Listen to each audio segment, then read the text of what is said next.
Hey everyone, thanks for joining us today. Cultivating customer-centric processes is at the heart of any company that really truly wants to embrace the essence of customer success. But a lot of organizations sort of struggle with shifting towards customer-centric organizations and culture. And I think this is such an important topic that I brought one person that's super passionate about it to kind of break it down for you. Like, what does it really mean? How has he seen the approach of going through that transition into customer-centric companies? If you're having any sort of like issues or challenges in moving into becoming a customer-centric company, or you're in that process but looking to really peel that onion, like what does it really mean? Look at the different shades of gray of, what should we be looking at as we're transitioning towards customer-centric organization. Stick around. I am going to have the VP of Global Customer Success from Vinli, the one and only Jason Noble. Hi there, Eric. Thank you very much for having me. Really excited to be here to join you on one of the YouTube sessions. Guys, stay tuned. We're going to be right back. And so if you're looking to turn your organization into a customer-centric one, this is the session to watch.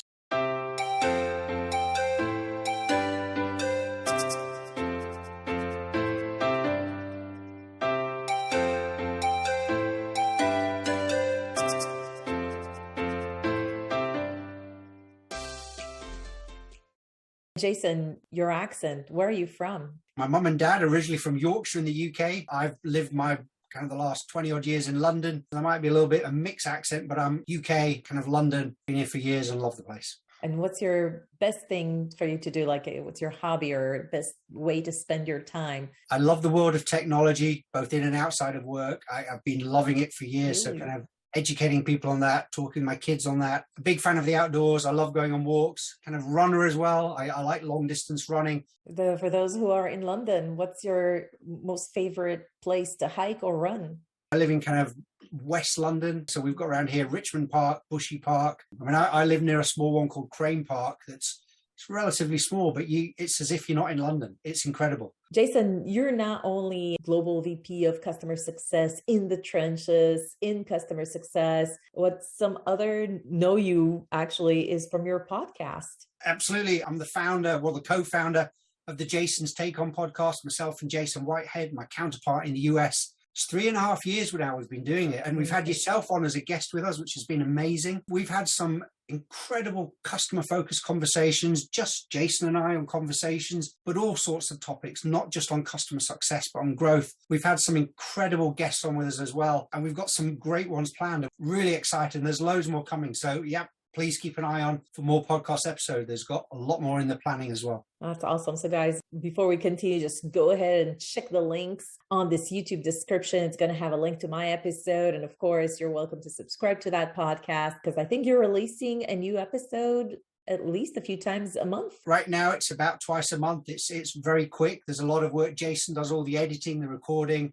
There's a little bit that I do, but we seem to be getting them out every few weeks. Many organizations ask themselves, how can they become more customer-centric? Jason, you're the one proposed to have this topic. Maybe you could share, why is this topic so important? Why did you pick that one to talk to me about it and kind of share it with our audience? It's really part of the essence as to what we're doing in customer success. And I think a lot of companies and individuals struggle with what it really means. We've seen probably over the last 20 years, there's been a big investment in technology and kind of technology businesses and services. And I think we've almost forgotten to focus on the customer. So what you're seeing now, and we're seeing this growing trend, which is really exciting, is businesses kind of coming back to saying, well, actually, are we thinking about the customer the right way? Are we really being customer centric? I don't think you'd ever get a business who outwardly said, well, look, we're not about the customer. But you're seeing this shift, and we're seeing more and more focus being put on customers, customer success. You're seeing investment in customer success organizations and teams. And I think the key thing is that the reason that being customer centric is so important is not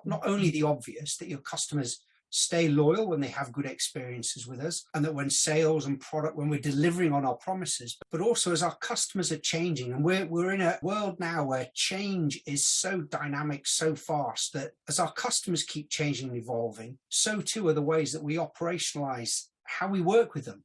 and how we support the customers. And I think for me, you're only really truly customer centric if you're observing that evolution and what's happening to your customer base. And you have to be very agile and nimble to respond to that. And I think one of the challenges we've had is there isn't really, and this might be controversial, but I don't think there's ever really been a good definition of what being customer centric actually means. What does it really mean for us? For me, a business and a company is customer centric when it delivers ongoing and growing value to and for their customers. And I think that's really key. I really like that because it includes a reference to now and the long term. It talks about what it is, that the value and who it's for the customers, but it also allows us to think about our customers in really three different dimensions. One, our customers as you and I would know them, our team, our employees. And I love in customer success is the fact that we're about someone else's success, and that includes our team, but also our investors and our senior stakeholders. So I think that definition of customer centricity is really key. And that I think is one of the key things to start off. It's still shocking to me every now and then, I get a prospect in my, consulting firm's pipeline and I talk to them. And then sometimes I'm still shocked to see how companies are still very much not customer centric. What does it mean to you when a company is not customer centric? What are some of the symptoms that you're seeing? If you liked what you've heard so far, that's awesome. More coming in a second here. But in the meantime, I want you to click that like button so that YouTube knows that this is great content and you can start sharing it with others.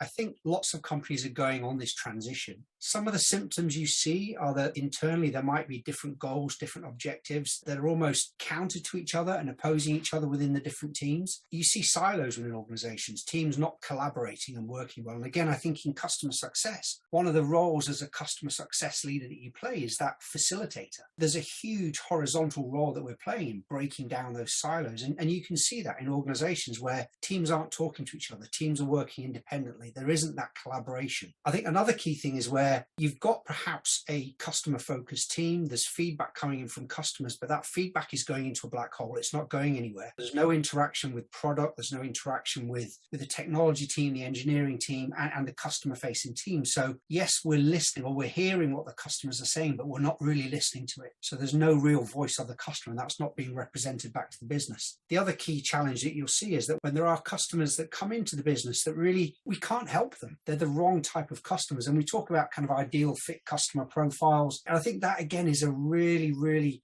it's a big symptom when you see customers that are struggling, they're struggling getting value, they're struggling in interactions, they don't know what it is we're delivering. That symbolizes bad fit. You've seen that in many organizations. There may be problems with churn that are coming about through that product market fit. So I think there's some of the things that you can look out for. Can a company have a customer success organization and still not really be fully customer centric? A big yes. And I think the flip side is they don't have to have a customer success organizations to be customer centric. So talking through your kind of first scenario, quite often when organizations bring in customer success, it's a reactive thing. There's a problem. We've got some issues with churn. We've got customers leaving. We've got problems with product. We've got support escalations. And they bring in customer success to be reactive and fix problems. So initially, there are some big challenges. So the customer success function is not helping define a mission, a vision, but fixing some specific issues. So in those instances, you might see a support organization, a management organization just be relabeled as customer success.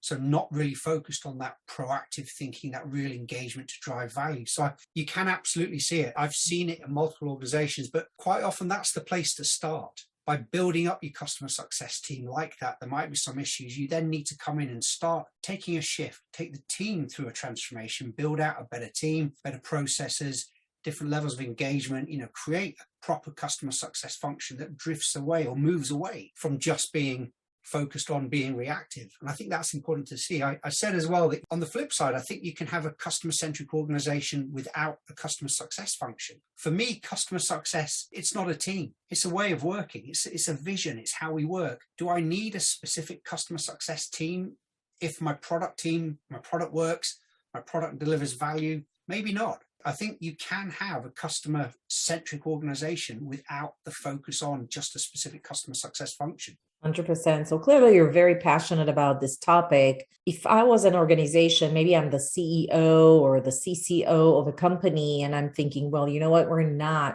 customer centric enough. Have you gone through the process yourself of transitioning a company to become more customer centric? And if so, can you share from your experience, what would you advise these folks if they wanted to take their company into that transformation of having a more customer centric culture?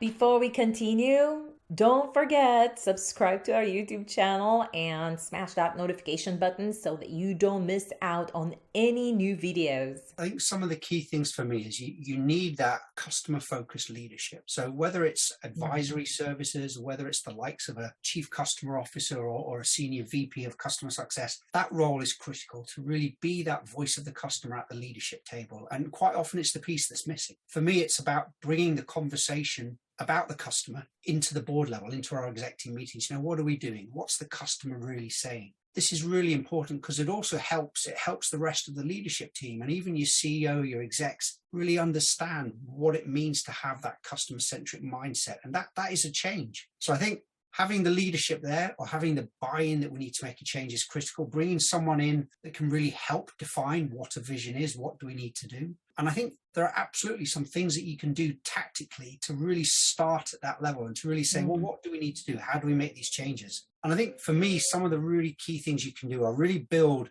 a voice of the customer program, consistently listen to what our customers are really saying and empower your teams to do something with that. Don't, as I said earlier on, quite often that feedback goes into a black hole, but don't just hear what they're saying, but listen to it, make decisions from it and allow your team to make decisions and empowered based on that. That alignment there with getting your customers or your team to be empowered really helps align people to what the mission is we're trying to do. And I think that's really, really key. I think the other kind of tactical thing, it's tactical, but it's also strategic, is actually define what do we mean? What are we trying to do? What does customer success or customer vision mean for us? So define a customer focused mission, but make sure that your goals across the business are aligned. So make sure that sales, marketing, support, product, we're all focused on the right thing. We're driving value for our customers, not focused on just leads or not just focused on certain technology coming in, get that alignment. And that takes some time to do. You need that collaboration. I think some of the key things that I've done as well is to start breaking down those silos within your business is start collaborating, set up regular conversations with sales, with product, with technology. That sounds really simple, but they might not be there. And whether it's just a one-on-one regular cadence or you get the teams together and do kind of like a churn analysis, win-loss, with sales, product and service or customer success. What are some of the sales that we've won and not won, and why haven't we won them? Some of the challenges we've had on implementation and support and success, and really start sharing that. And then I think you can start bring the voice of the customer into every day-to-day meeting. This is what the customer's saying, listen to the feedback, but take action for it. And I think that's critical. Then some of the other things you can do are really, you can start looking at linking, how do you link compensation, kind of variable pay packages to what the customer is saying? How do we bring the customer into that subject?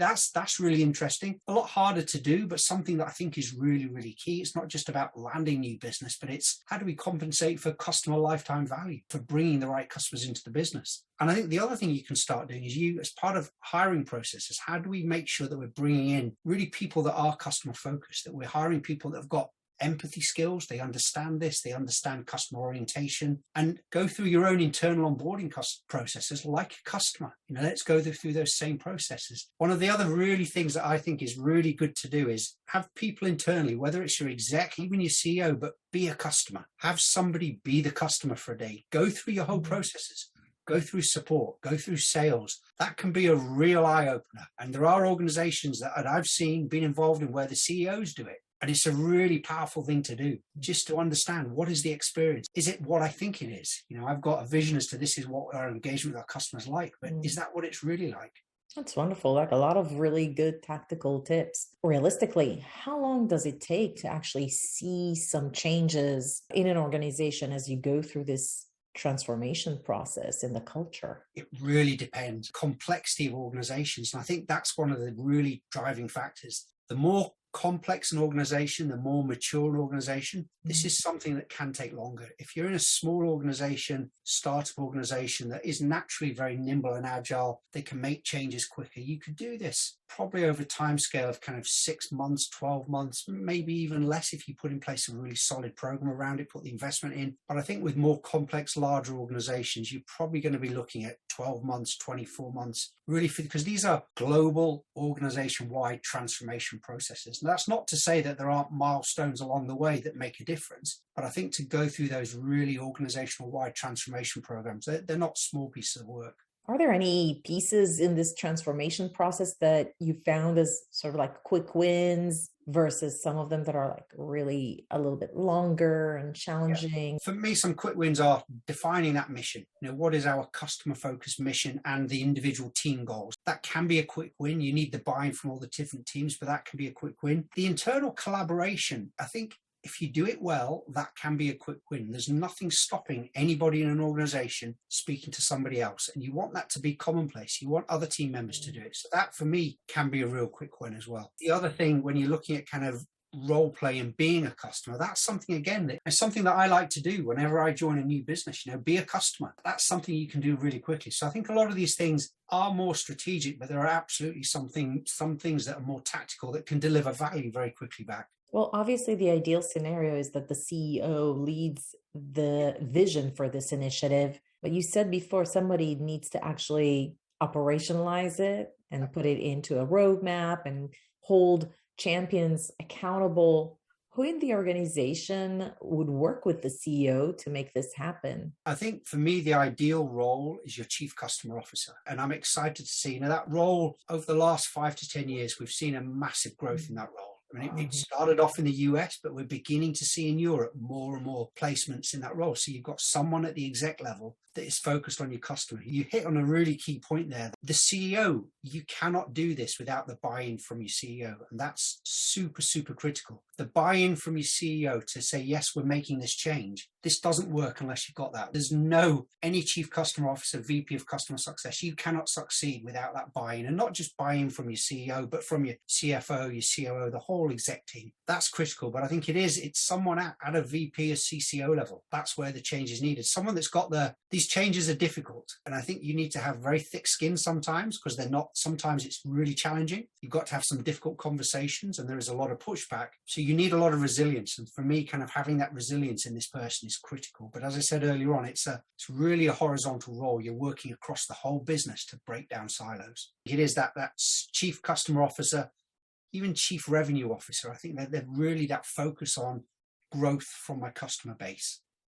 Okay, so I went through this transformation process, and gradually, I get more and more milestones and this roadmap and this strategic plan that I outlined for the next 12 to 24 months in transforming the company's culture into a more customer-centric one. If I'm the CEO or even the CCO, can I quantify the impact? What would the metrics be to sort of like say, this is the value that this whole effort brought about to our company? I think for me, the ultimate metric is net revenue retention rate. So it's seeing a growth from my existing customer base. That's the key one. You can also look at things like revenue associated with our existing customers, just show simple numbers about revenue growth. You can look at churn. I can look at net promoter score. But for me, the really critical one is net revenue retention rate. I want to see that number growing. It needs to be over 100%. But that to me is that indicator that our customer function, our customers really become the growth engine for the business, that more value is being driven for our customers and we're getting more value for them. That is the number one for me. And I think that's the one that my CEO wants to see. That's the one that the CFO wants to see. That's the one that the investors want to see. They want to see that the revenue from your customers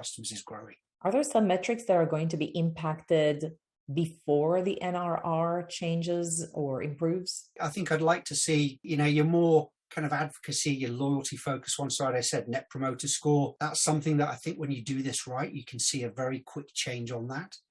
Customer satisfaction as well, I think, is a key one. In our transactional interactions with support or engagement, how are customers rating us there? Advocacy measures. I want our customers to introduce us to other customers, to do case studies, white papers.